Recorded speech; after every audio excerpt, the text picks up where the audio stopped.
Hi all. In this video I want to describe the difference between electron domain shape and molecular geometry. I'm going to give away the ending right now. These atoms here, this black one, this blue one, and this red one, they all have the same electron domain shape, tetrahedral. But the black one, the blue one, and the red one, they all have different molecular geometries around that atom. So this is an example of atoms that have the same electron domain shape but different molecular geometries. And I'll go over this specific example in just a bit. Before we get to the molecular models, I want to go over the different electron domain shapes that we may see in organic chemistry. And when we talk about electron domain shapes, I like to say that we are looking at the shape made by the balloons. And so if you have 4 electron domains,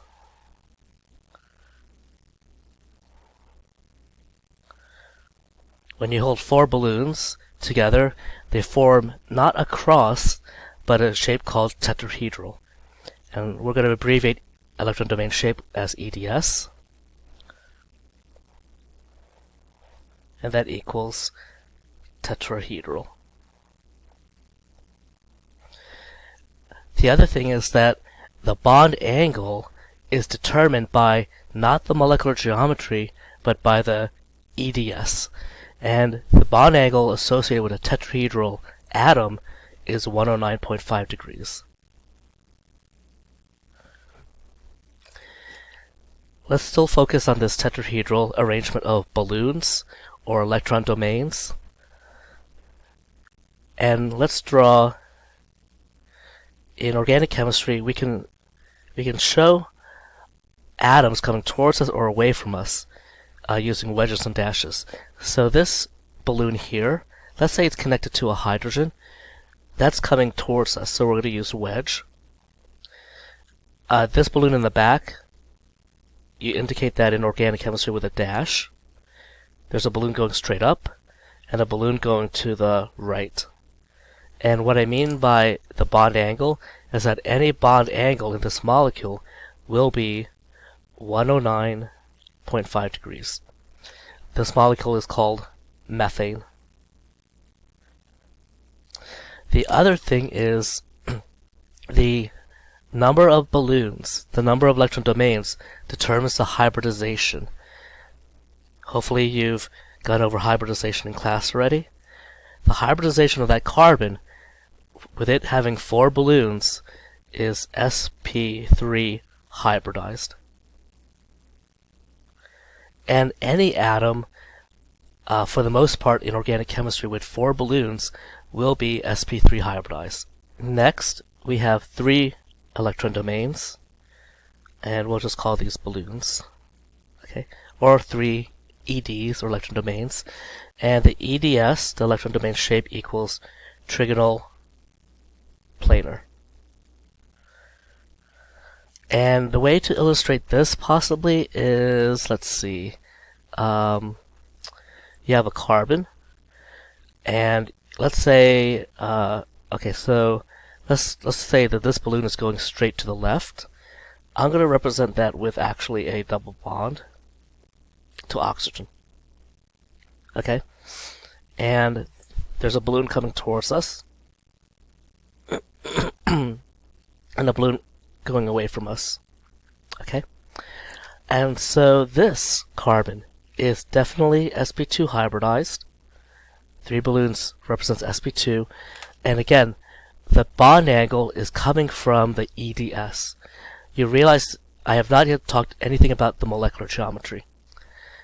We're talking about the EDS, and the bond angle is 120 degrees, meaning that that bond angle is 120, that bond angle is 120, and that bond angle is 120.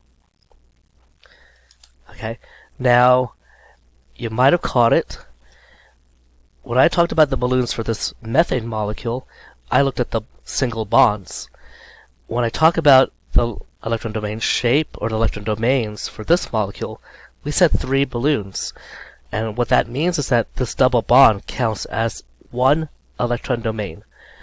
Maybe I should list what counts as electron domains so far. So far, an electron domain can be a single bond. It could be a double bond, and this is just 1 electron domain. Okay. Now, when we count bonds, you count 4 around carbon. 1, 2, 3, 4. But when I count balloons, I only count 3. 1, 2, and 3. And we don't see an example here, but also a triple bond. It counts as only 1 electron domain. 1 electron domain. Okay. Now, the other type of electron domain could be a lone pair. Let's challenge ourselves. So if I take a look at this oxygen, to me, that oxygen also has 3 balloons, because you count the lone pair as an electron domain as well. Okay? And it is true that around this oxygen, you have electron domains with this shape. It's just that 2 of the balloons are going to be lone pairs. Okay, so let me add that. Lone pair. And those are your types of electron domains when you're counting for balloons. The last example, which we aren't going to talk about a lot in this video, are 2 balloons. And an example of that would be first of all, EDS, linear. Bond angle, 180 degrees. The molecule in this case maybe it's not organic.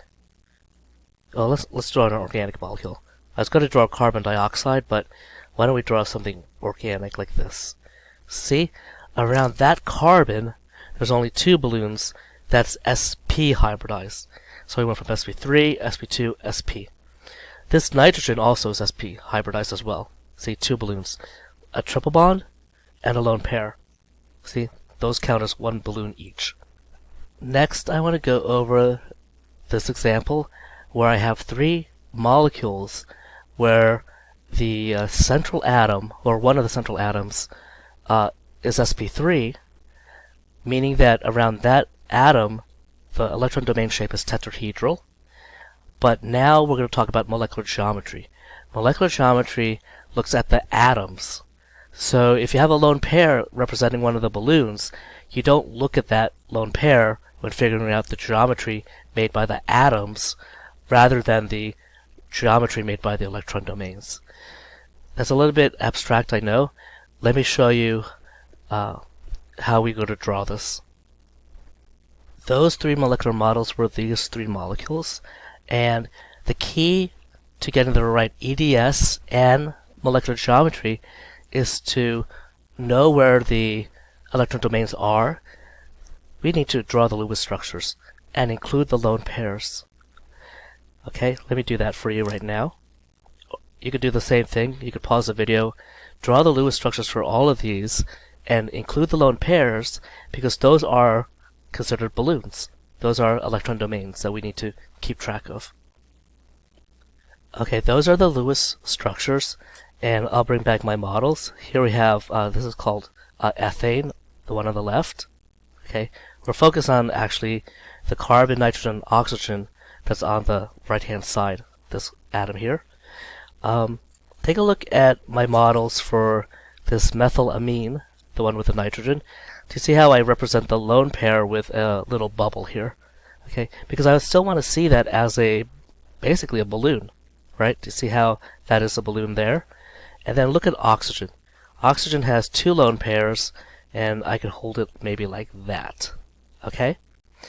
Now, if I'm trying to figure out the EDS, the electron domain shape, for each of these, we have to get the hybridization first. Okay? Now, all of these have 4 balloons. That atom, and that atom. Okay? Hopefully you can tell that each of these atoms that I point to have 4 balloons. You're counting the lone pairs. So 4 balloons is made by an atom that is always sp3 hybridized. Okay, that doesn't change. Just remember your rules. sp3, sp3, and sp3. Not only that, do you remember how I said that the bond angle is determined by the hybridization or determined by the electron domain shape? Why don't we list electron domain shapes first? So any atom that has 4 balloons is going to be tetrahedral, and the bond angle associated with that will always be around 109.5. Okay, so here we have tetrahedral. And again, we're just looking at that atom on the right. Tetrahedral. Tetrahedral. They're all the same electron domain shape. Now the bond angle, what color? Bond angle is based off of the electron domain shape. 109.5 degrees. We're going to put here around, and I'll explain why in just a bit. And here around 109.5 degrees. I can explain that right now. Let's take a look at the one with nitrogen. Oh, by the way, does it really look tetrahedral? Take a look at that carbon on the right. If I hold it like this, see how it looks like a tripod with one going straight up? Tetrahedral. Look at this nitrogen. If I hold it like that, see how there's a tripod with an electron domain going straight up? Tetrahedral. And take a look at oxygen here. If I hold it like that, see there's a tripod, sort of like 3 going slightly down. Let me just put this like this. Like that. See, 3 going slightly down and 1 going straight up. All tetrahedral. And then all the bond angles are around 109.5. But there is some subtlety. The lone pair has greater repulsion. So you've heard of electron pair repulsion, or like charges repel. We have electrons here, here, here, and here, and they're trying to maximize the distance between each other because they want to repel each other. The fact of the matter is the lone pair has a greater repelling factor. It pushes the other bonds farther away from itself, making this bond angle a little bit closer than 109.5. Now I don't know the exact number, but my guess estimate is maybe it's like 107 degrees. Let me find my whiteout. And then maybe for the oxygen it's like 105, but it's still pretty close to 109.5. Okay, you can look it up on your own, but my guess is like 107 degrees, and this is 105 degrees. Okay, again, because the lone pair is a little more repelling than the bond-bond repulsion. Lone pair bond repulsion is a little bit bigger than a bond-bond repulsion. I should have mentioned this a long time ago. This shape, because of this repulsion, we call that Vesper. Let me write it up here actually. Vesper, valence shell electron pair repulsion, but basically this is balloons repelling. How can you get those balloons as far apart from each other as possible? Obviously without breaking bonds. Okay. Now, let's finally talk about molecular geometry. Molecular geometry, we'll call abbreviated MG, okay, is the shape made by the atoms. And so here, if I take a look at the model, I'm taking a look at the central atom, and the atoms are here, around the central atom, or here, here, here, and here. That is like a tetrahedral. That is still tetrahedral. So here, the molecular geometry is the same as the electron domain shape.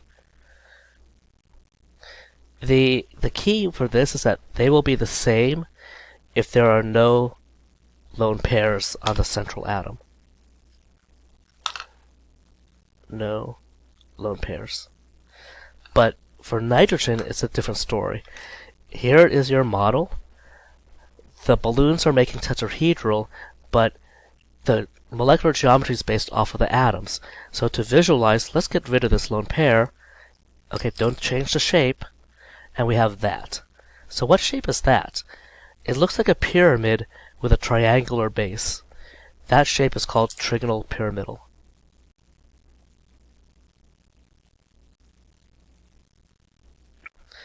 And if we do the same thing for water, just look at the atoms. Let's get rid of these lone pairs. And we only see around this oxygen 2 atoms. That that molecular geometry is called bent or angled. Bent or angled.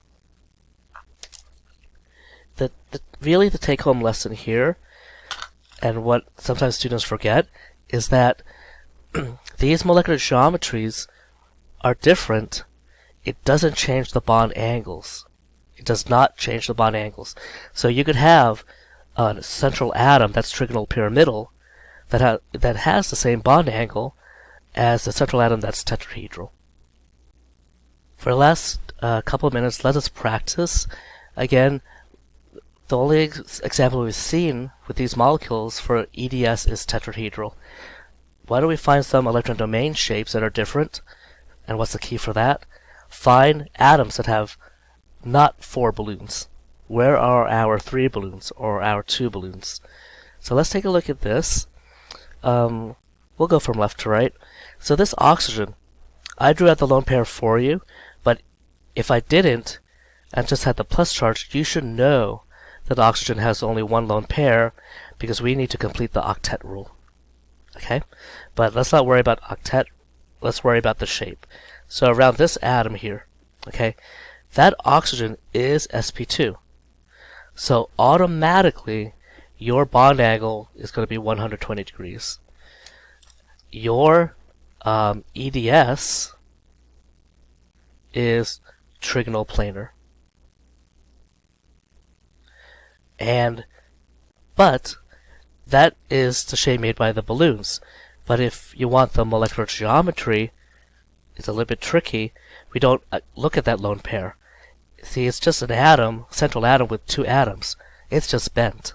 It's bent with a angle of 120 degrees. Over here, it was bent with an angle of 109 because your EDS is tetrahedral. Are you getting the hang of this? So here, there's no special name for a bent bond angle that's made by trigonal planar versus tetrahedral. There's no difference in the name. Okay? Boron. We haven't seen boron probably much in your class. There's no lone pair. Boron only has 3 valence electrons, so it doesn't satisfy the octet rule, but we can still apply hybridization, sp2, 3 balloons. We can still apply electron domain shape, trigonal planar. We can still apply bond angle, right? Bond angle is going to be, again, 120. sp2 is synonymous with a bond angle of 120. Tetrahedral is synonymous with a bond angle of 109.5. sp is synonymous with a bond angle of 180. See, we're trying to nail down what doesn't change, right? There's a lot of things that change in organic chemistry, a lot of exceptions, but those are never changing. Those bond angles connected with the hybridization. The molecular geometry, because there's no lone pair on the central atom, is the same. Okay? Now look at this nitrogen. I should have explained that for this problem, you have to add the lone pairs, if you think they're lone pairs. Nitrogen has to satisfy the octet rule, even when it's negatively charged. And so you have 2 bonds, and you have here 2 lone pairs. So what is that? That is 4 balloons. Okay, 4 balloons. This is sp3, synonymous with a bond angle of 109.5 degrees. But because, well, let me just finish this. So that's tetrahedral. But because we only have one atom on each side of the nitrogen, if you get rid of the lone pairs and just look at the shape, it's just bent. So here's another bent situation that's different than here, because this was bent because it's trigonoplanar and only has 2 atoms around the central atom. This one is bent because it's tetrahedral and also has 2 atoms around the central atom. Okay? Just maintain the rules. Count the balloons. This carbocation, okay? Carbocations are going to be very important in the upcoming weeks of your Organic Chemistry 1 course. Carbocation. Carbocations do not satisfy the octet rule. Okay? There is no lone pair on a carbocation. So we only have 3 balloons. This is sp2 again. This is synonymous with 120 degrees. There's no lone pair, so the EDS and the molecular geometry are both trigonal planar. And that's where I'll end this video. If you need more practice, rewind the video, copy this, and then try to give me the EDS, the Mg, the hybridization, and the bond angle. 4 things. 4 items, I guess. Hybridization, bond angle, electron domain shape, and molecular geometry. Let me just finish this. Good luck.